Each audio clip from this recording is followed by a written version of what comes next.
Welcome back, everybody. It's your boy DC out of the fog, and I've been trying to get this guy on the couch for too long, but he's here tonight to my left. Sheldon, how are you doing? Doing grand, sir. Thanks for having me here. Oh my God, thanks for coming. I'm always into folks that are doing good and helping people, and you're like tick, tick. And what a story you have to share.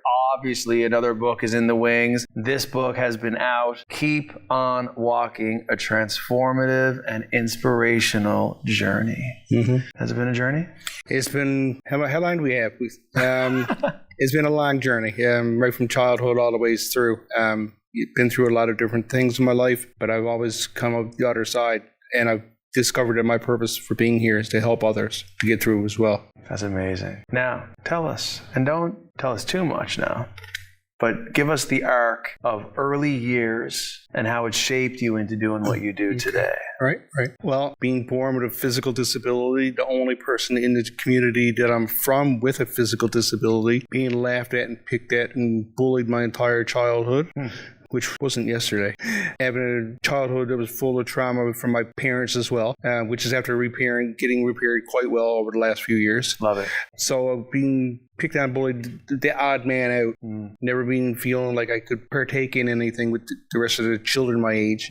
Always feeling isolated. Give me a sour taste in my mouth for many years. It led me through many years of addiction. It led me through many years of actually living on the streets.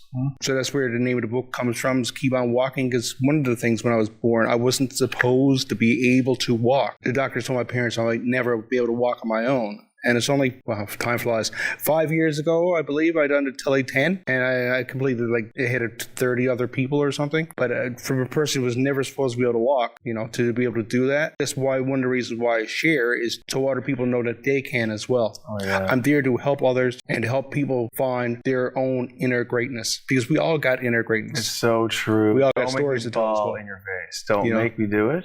Right. My favorite thing in life is people who take what they were given and they turn it up into more than they ever could have imagined. It's like a drug. And so I have to ask you, what are the gifts that you like to share with the folks that you help in all the ways that you do? Well, for sure. I help people to realize that they can be resilient.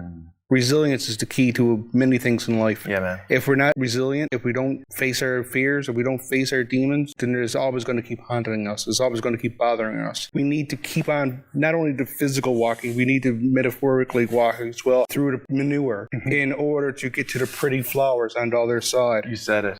I help people to realize that they are able to be resilient just as well. And let's get salesy here. How do you do that? Do you do coaching? Do you see clients? Like, how do you do this? I have an online course that I recently launched. It's a 6-week course. Okay.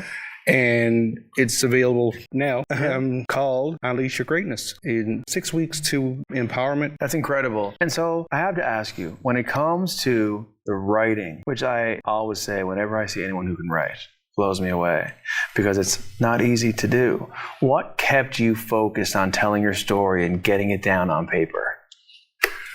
Well, many years ago when I was younger, my father always used to tell me that I would never be anything, that I would never amount to much because I had a physical disability. So I come to realize for many years I believed that. And years ago I used to think that the world owed me a favor because I was born with a disability. Until years later, the pandemic struck is when I wrote that book. I was after walking, it was during one of my walks, I was walking towards the liquor store. I was after quitting drinking 20 years before. Right. And I was walking towards the liquor store. I didn't even know where I was walking to, but it seemed like then a wall just came up in front of me, an invisible wall. I would have walked around it, right? But I just stopped dead in my tracks. Where are you going? What are you doing? Go home and read your journals. Because I was after going to addiction treatment center for a few weeks, and one of the things we needed to do there was to keep a journal.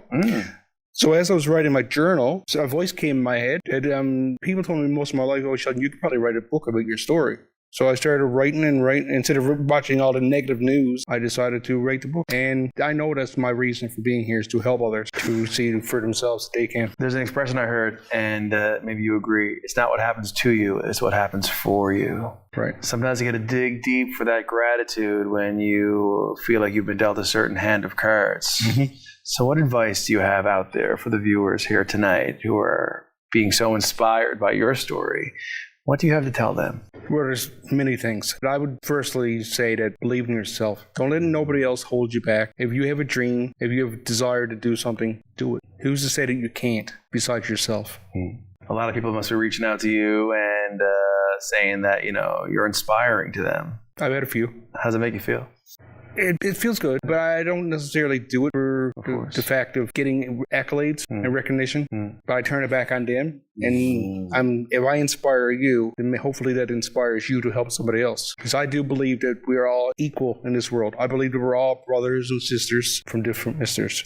It's just some cheesy slang. I know, I love it. We all take a first breath, we all take a last breath. So, Very cool. So listen, I got to ask you. You talked about the book. We're in our final moment of our hang here today. What's next? I do have another book that I will be having published by the end of, before Christmas. It's called The Road to Resilience. And it will be the second book to this trilogy of my life. Any chestnuts to tease out? Any ideas of what we can expect in this book? Just the kind of things that you would learn as you struggle through life and some of the lessons to be learned. Because there are plenty of lessons to be learned in life. Exactly. More to come. Right? The best is yet to come. Do you believe that, Sheldon? Best is yet to come. If you believe it, you can achieve it. Well, I believe it. And you can achieve it. Will you come back when the book's out? Yeah, of course. Listen, man, ever meet someone and feel like you knew him forever? That's you. I love it. Well. Guys, Sheldon is the man. Struggle and turn it into success, and to help people around you. That's why we are here. This is Out of the Fog. We'll be right back to wrap after this. Welcome back, everybody. It's time for the wrap. I want to thank some special people who came through. Thank you so much, Sheldon Crocker, for your inspiring story and what you're doing to help make all of us appreciate all of the gifts we got. This is Out of the Fog, and we'll see you next time.